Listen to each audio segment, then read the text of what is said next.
Hey guys, welcome back to Chris and Retro.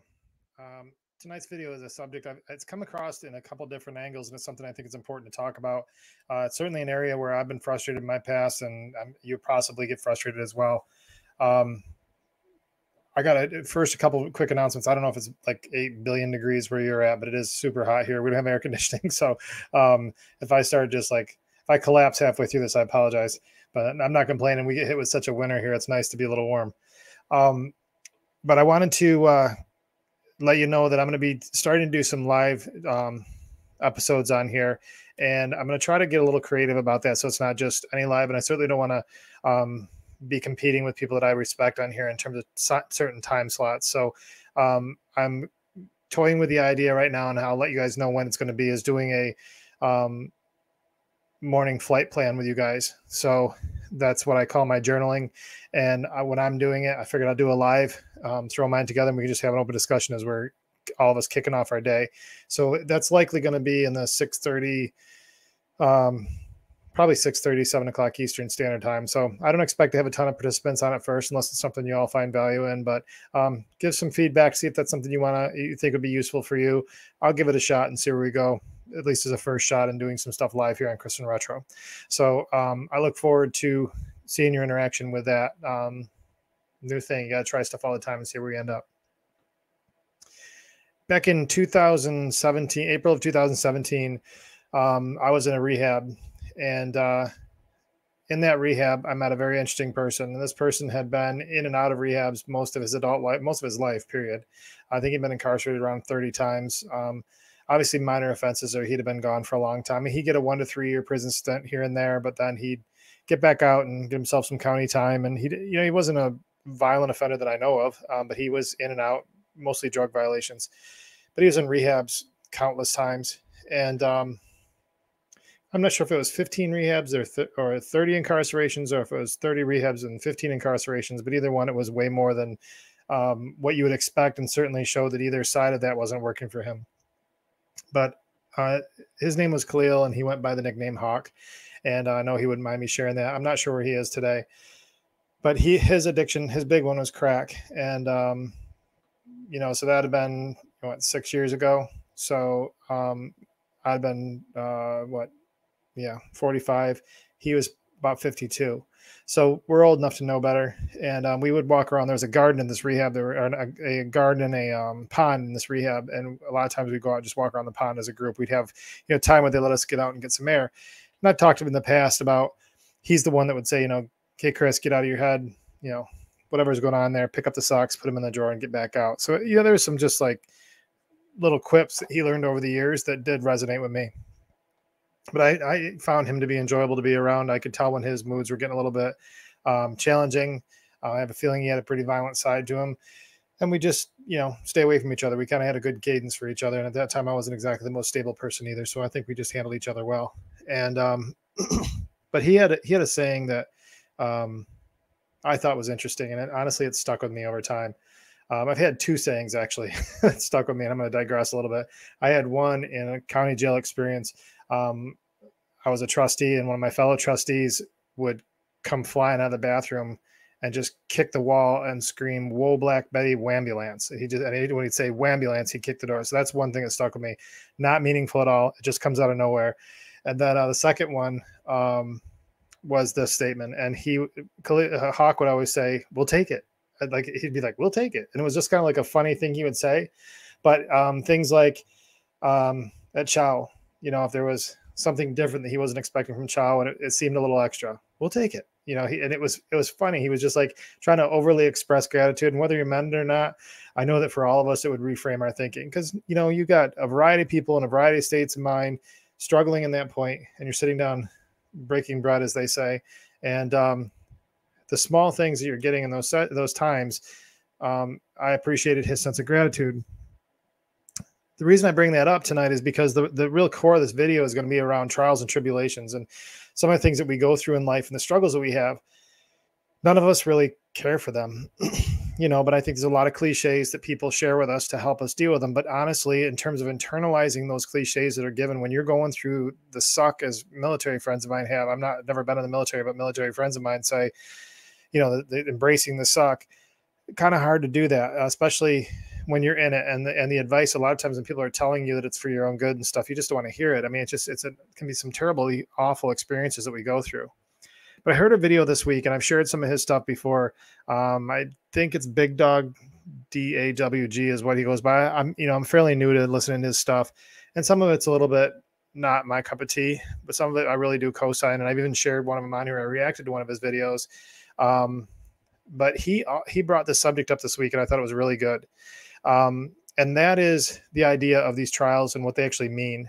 So I've noticed in my life that when I'm going through a particularly challenging time, there's usually some variation of something that is either my behavior that got me there or some issue that I have in terms of how I react to those circumstances that I'm being tested. Now, I'd like to say that's a Chris Pridmore original, but it even is a biblical comment. In Romans 5, it talks about how our trials work patience. Our patience gives us experience, and our experience gives us hope. How's that work? Well, the trials sucked, and you can't get through it. And so patience is developed just by the fact that you're going to do nothing about this, and you're just going to go through this sucker. So your patience is developed because you went through it. The experience is that you now know when you're back in those circumstances that your patience can be bolstered because you know you'll get through it. Just chill out for a while. This too shall pass, as they also say. So you got the experience now. The next time around, you know what you're dealing with. It's not unfamiliar ground. And then hope comes from that, because the fact is I'm not coming in with despair saying this is unfamiliar water. I know what this is, and I can understand that I'll get through this at some point. Now, some trials seem to be never ending. And I think of, my audience and addiction and those loved ones that when we're dealing with people that are struggling with their addiction, man, it just seems like that. When will this ever end? Will this ever end? What decisions do I have to make myself healthy in this whole thing? Because this is honestly insane. But the trials themselves, other than just understanding there are things we can get through, what do they do for us? Well, they're training grounds, improving grounds. And in the video that was shared, and go out and check out his content. I'm pretty sure it's Big Dog. He does some motivational speaking and I think some ministering somewhere. But when we're going through these passages, and we're going through these seasons that seem to be particularly challenging, understand that is an indication that you're heading to a new level. Now, here's the cautionary tale with it. A lot of times we try to minimize the pain. We try to cut corners. We try to circumvent our ownership and responsibility over what it is that we should be learning and accomplishing through the season. And it's been my experience that every single time I do that, it's like hitting a reset button on a video game. You got to start right back at the beginning again. So now you're at the level 10 boss and you got to work all the way up to the big boss. It's kind of like that with trials, is that if you don't go through them, if you don't embrace what your role is and learn what you're supposed to learn to get to the next level, I find that history repeats itself. Every time you're going through a hard time, there is something in it for you, especially if you're somebody that believes in God and has that as a faith-based person. You know that you're not alone. You know this is an intended thing for your life, and understanding that in and of itself puts you in a mindset that has you start seeking what it means for you and why it is that you're even in the place you're in. The trial is preparation. That whole season is preparation. It's helping us to be more patient and have the experience we understand. So out of that math, trial, patience, experience, we know hope. I say hope means never looking over my shoulder again. And I just said that just because that was a feeling I have. But now when I match it up and marry it up with some of the concepts I'm sharing with you now, that's why. Because I'm not looking over my shoulder and again, because I've been through the suck. I've had to have patience through it. My experience says I made it. And my hope comes knowing that if I don't go make these stupid decisions again, I'll be able to avoid at least that type of trouble in the future.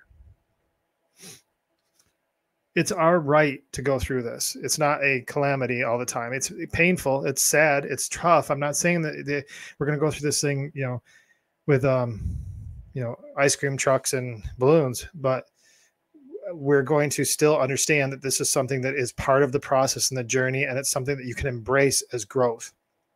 When I would train for fighting, or I played soccer in college, I played baseball all the way through my whole life and played it in college, at a junior college for both soccer and baseball, and all those sports, there was a lot of training that went into them, and martial arts, a lot of training goes into martial arts. there's a lot of boring times. There's a lot of challenging times, frustrating times, and you can't figure out what it is that you're doing wrong, and it's still getting the same crappy result. And no matter what coaching you get, you're still stuck here. But you know the only way through it is practice, more practice, more practice, and not just any practice, but practice doing the right things by the coaching you're receiving and the outside influences that are helping you get where you got to go. Those sucky times make you a stronger performer. So if we know that to be true in sporting events, we should also know that to be true in the most important event in the world, and that is our life and how we live it. Don't resist it. Get through it. Get through it. Be inquisitive with a mindset that says, okay, there's something in this for me. It's not something always being done to me. Now, I'm going to be honest with you.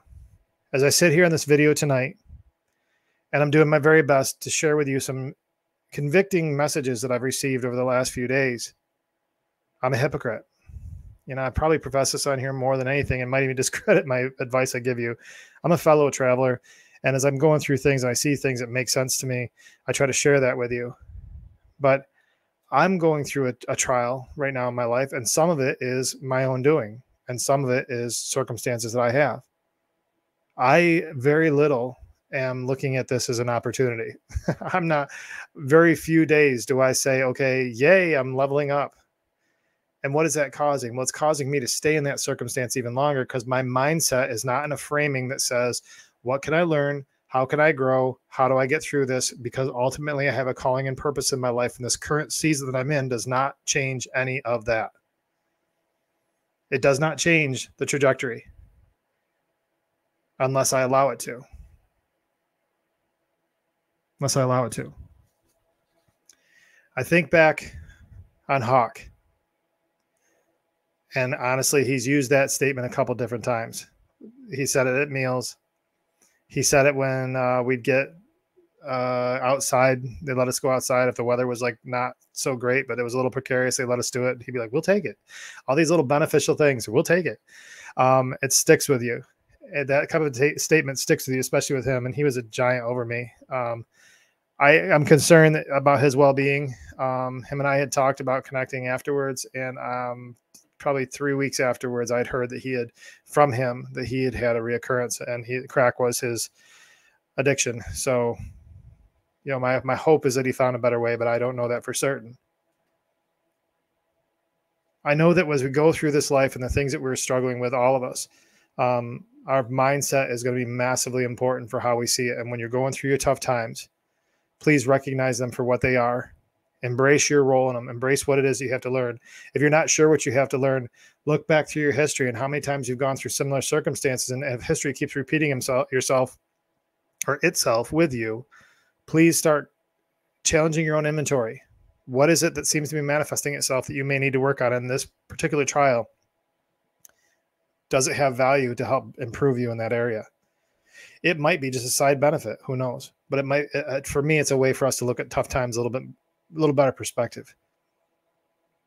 I've had a few of those convicting moments, and part of the reason why at the beginning of the show, I talked about doing a live that was associated with my journaling in the morning. And I'll tell you why. Because when my journaling starts to slip, I can see its seasons, and I save all my journals since April of 2017 till now. I've journaled every single day, some portion of every single day. What I can say is I pull out all of my journals that I've saved, and I've saved all of them. You can go through and see seasons when I was struggling more than others. I'm filling out this stuff very briefly, and it's not really the rigor. But the other thing I noticed too is that as I'm going through harder times, I've talked in the show before about the four things that I put on every day for my journal. My goals, something positive about myself to remind myself that I have value. What I'm thankful for is that I'm reminded there's reasons why I'm here and there's so much to be grateful for. And then the last one is prayer. The reason I choose prayer, some people choose inspiration. I put prayer because it's time for me to invest in other people's lives and to actually invest in my own spiritual component. Now, the reason I bring that up is because when I'm going through these trials, as I have been, I'll write down every single day prayers, like literally every single day, things that I'm going to be praying about. But do I actually pray about them? I have to confess, probably 90% of the times I'm not anymore. And therein lies some of the challenges. So there would be an example. As I'm going through my current trial, I'm currently not using the tools that I know worked for me in much lesser circumstances. You know, my sponsors talked to me about in the past how our journey is a hill. Every pass over the hill, we knock it down a little bit more. We're going to go over the same lessons. We're just going to get into harder situations as we get closer to bedrock, and we need different tools. So the top, it might have been a mower taking the grass down. As we get down, a shovel might work, but you're definitely going to need a backhoe at some point when you start getting really into the bedrock of the hill. You're still learning the same lessons. You're just learning them in more rigorous, more complicated scenarios. So patience might be more difficult to have when you have a child that's addicted, parents that are passing away, job loss, whatever else. That's a heavy lesson to learn versus patience just dealing with this smart mouth child. Do you understand my point? I hope you do. So when the tools that I have, that flight plan, and the reason I want to start doing these live journals with you in the morning, some of it's for commitment to me and some of it I think would be beneficial for all of us. I'm reminded that even in things I know to do, as things start getting tougher, if I'm not taking an inventory of how I'm handling this and what this is supposed to be teaching me, I'm not even shoring up the basics. And by doing the inventory, I was at least able to identify a few things. And one of those things is that I'm not actually praying. I'm just writing down what I'm going to pray about, and it never really happens. And that right there is a failure, because a good portion of me and the success I've had in recovery has been from my spiritual life. So with that, that's one lesson I've learned through the season I'm in. And that would be an example. Guys, I hope this video is useful for you. I'm not here to preach. I'm not here to profess to have all the knowledge. I'm certainly no counselor. I'm here because I believe certain things have gotten me to a certain place. I'm also here as a fellow traveler, and I'm hearing things as I go.